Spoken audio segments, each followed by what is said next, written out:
Welcome to This Explainer. Today, we're doing something a little bit different, and honestly incredibly cool. We're going to take modern digital storytelling techniques, the actual tools used to write and edit compelling videos, and apply them to dissect the profound ethical dilemmas of Karna, the absolute ultimate tragic hero of the Mahabharata. By treating his life story like a cinematic timeline, we're going to uncover exactly how his timeless narrative is constructed. All right, let's jump right in. If we apply the speak flow rule for crafting a really punchy 60-second script, we have to immediately define our core message to hook you. Basically, what's the one single thing you need to take away from this epic?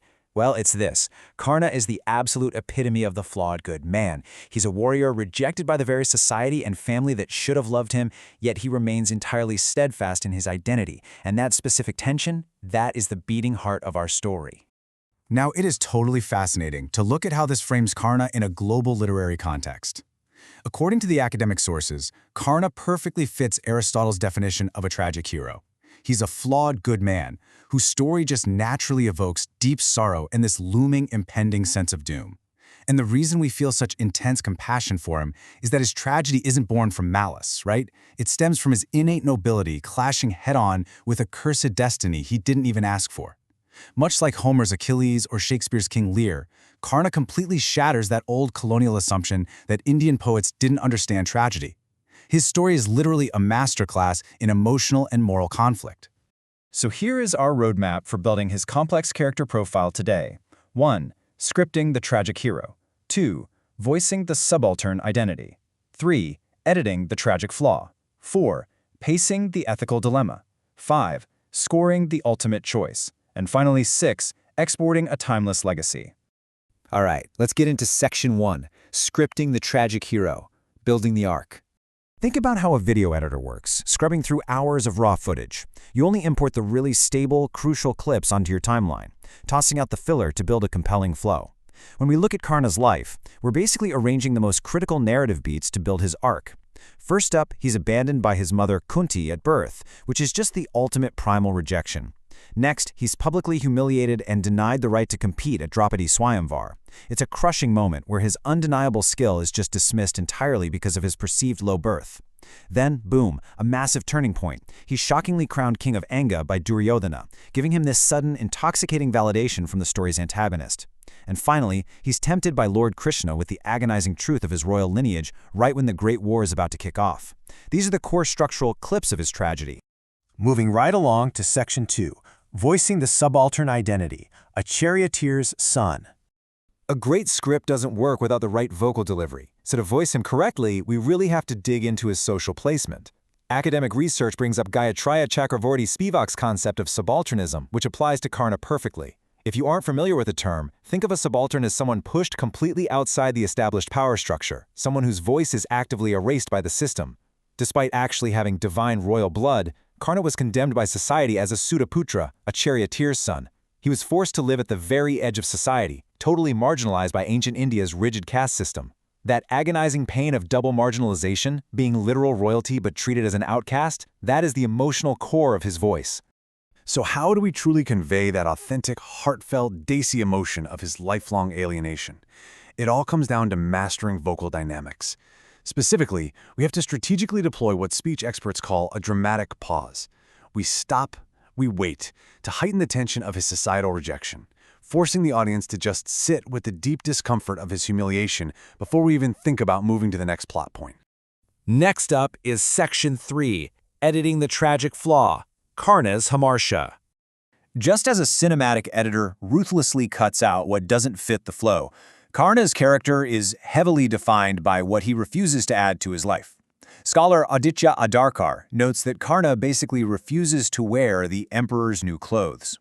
When Krishna offers him a chance to switch sides, ditch his outcast past, and claim his true royal identity as a Pandava, Karna flat out says no. He refuses to adapt to a new psychological garb. He actively chooses a steadfast, meaningful identity as Duryodhana's friend, even though he intimately knows that this choice means aiding a dark quest for power that will lead to his own destruction. But let's look a bit closer at how this steadfastness mutates when we review the footage. The academic sources suggest Karna can actually be viewed through the lens of narcissism. What starts as genuine gratitude to Duryodhana becomes a terrible, heavy burden.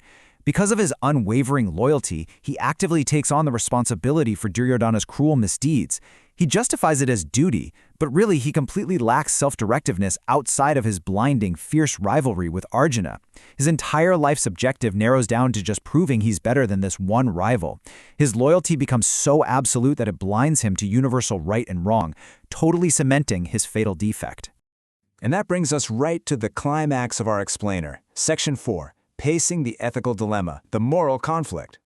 In video editing, pacing is everything for dictating how an audience feels, right? According to philosopher Bimal Motilal, we are looking at the ultimate clash of subjective morality here.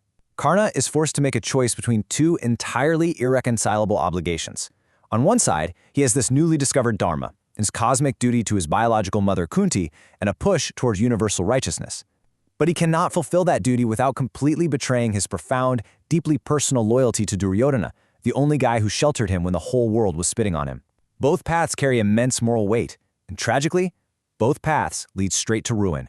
When Lord Krishna tempts him with this ultimate offer, the crown, the glory, the legitimate family he had been yearning for his entire life, the pacing of our narrative has to drastically slow down.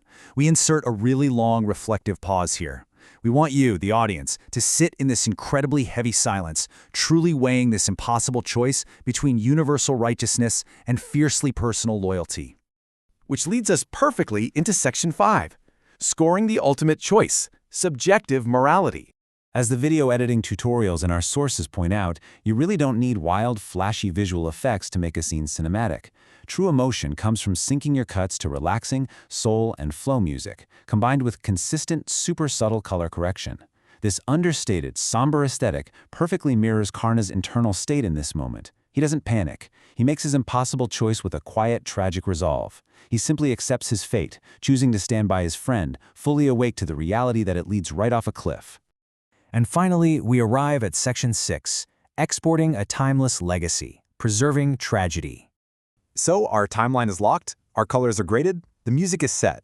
We export our final project at an incredibly crisp 3000 kbps bitrate. Think of this high-quality render as a metaphor for absolute moral clarity. It ensures that the intricate details of Karna's character, his unmatched courage, his boundless generosity, and his ultimate heart-wrenching destruction remain perfectly clear. It preserves his complex legacy so that future generations can study the tragedy of the Sutaputra without losing a single frame of emotional fidelity. As this final cut renders out, we are left with a really profound thought on Karna's subjective morality. When destiny binds you to an impossible choice between your blood family and your chosen loyalty, is your fate truly your own? I'll leave you to reflect on that. Thank you so much for joining me on this explainer. Keep questioning, keep analyzing, and we'll catch you next time.